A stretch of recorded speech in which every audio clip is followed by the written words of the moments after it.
Go on, Conor. Oh, man. So much so, gotta ease my mind. What's going on, man? How are you? Good, mate. Just vibing.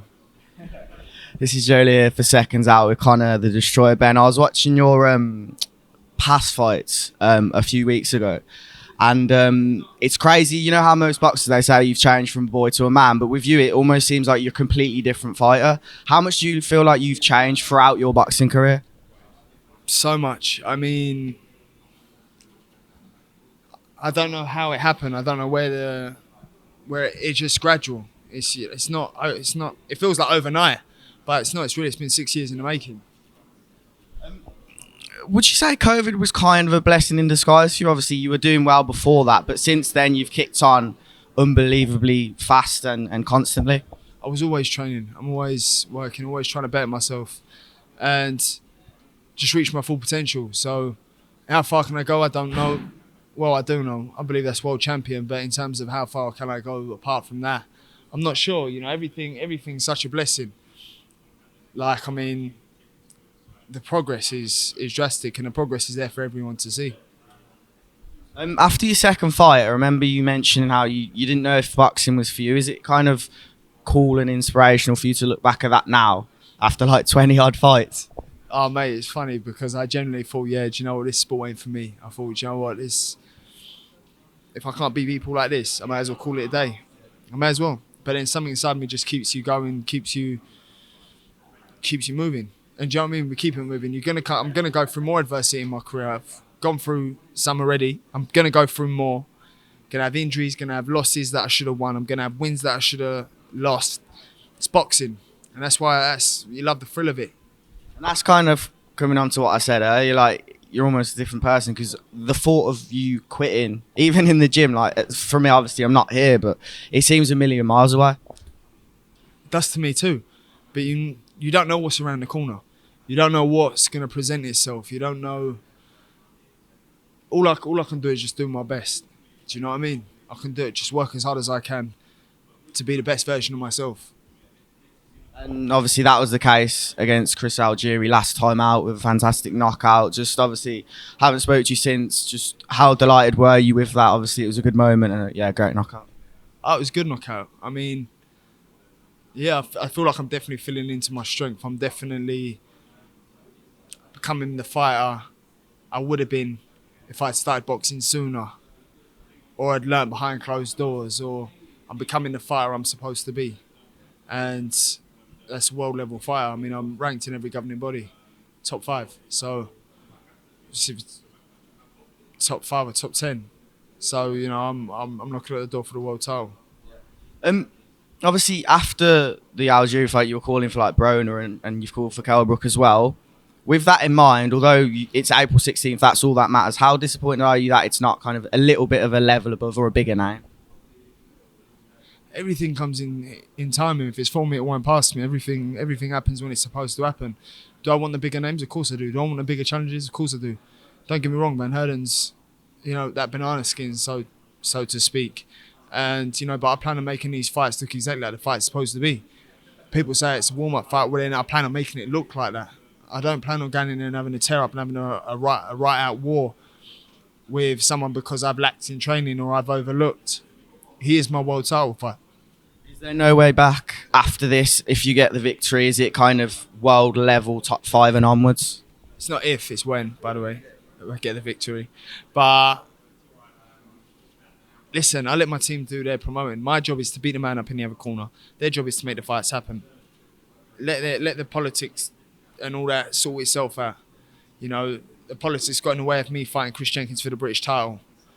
You know, so that's that. It's gutted, but you know, we move. Then there was Amnesty was going to vacate the European, and then I was in line to fight Jordy Weiss, or we tried to make the Jordy Weiss fight. He didn't want the fight. Then we tried to make Maurice Hooker. He didn't want to fight. So like that's what I know. So you know, we move and we just keep learning, man. We keep growing. Would you say you fought similar to Chris Van Heerdan? In the past. None. I think he presents different struggle. First southpaw on paper, so he presents his own different struggles. You know, so but I'll overcome anything he presents on the night. You seen him sparring with Conor McGregor a few years back? No, is it any good? It's all right. Obviously, he was preparing for the Mayweather fight, I think. So that's the first thing that comes up on YouTube. That's his claim to fame. Is it any good though? I ain't seen it. It's okay. Obviously, he's Conor McGregor. He's a mixed martial artist. So Yeah, but I'm talking about Van Heerdan. yeah, he's fighting McGregor, who's not a boxer. So I don't answer the question. like, what's How am I interviewing you now? I said, how did he look? against Conor McGregor in sparring? He's sparring a mixed martial artist, so he can't look that bad, can he? Because he's a boxer and he's fighting someone or sparring someone who's doesn't even fight in that sport. You still That makes I don't get it. I don't get the question. move on. I really honestly I don't get it. So after obviously when you're successful, is it the likes of Ugas, Spence, Crawford, Thurman? Josh Taylor. I was gonna bring that up because I haven't heard too much about that, but it seems like it could actually make sense by the end of this year. Who knows? Who knows? At the end of the day, I'm prepared to fight anyone. So anyone they put in front of me, I'm happy to fight. How would a fight with you and the Titan Tornado go? A great fight for the fans. He's spiteful. He's great to watch. He can punch. He can box. And he's a spiteful fighter like myself. Why did you laugh when I said Titan Tornado? Is it? Because I was wondering who you're talking about, and then I realised that it's Titan Tornado. Yeah. What do you make of that ring name? I don't know. It's a long name, isn't it? I think it makes sense if you're Scottish. That's it. That's exactly it. I'm thinking Titan Tornado. Yeah, it don't really ring a bell. Do you know what I mean? But then obviously up there, it would.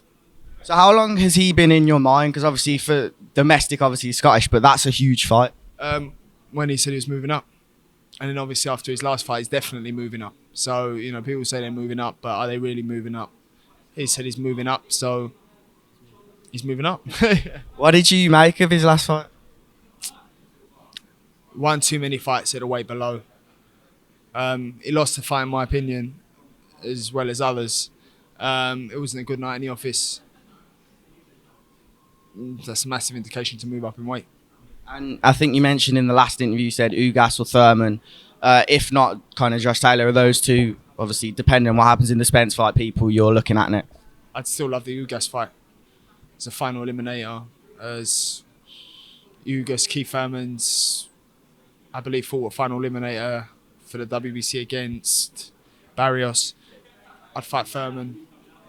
These are the names I want. These are the names I'm chasing. Obviously, you've got the Kell Brook Khan, which are big fights, but if you're talking in terms of progression of world title, mind you, Kell Brook's ranks above me at a minute. So in terms of progression of world title, Kell Brook for a final eliminator. I mean, he's ranked higher than me now. So we can make that fight happen.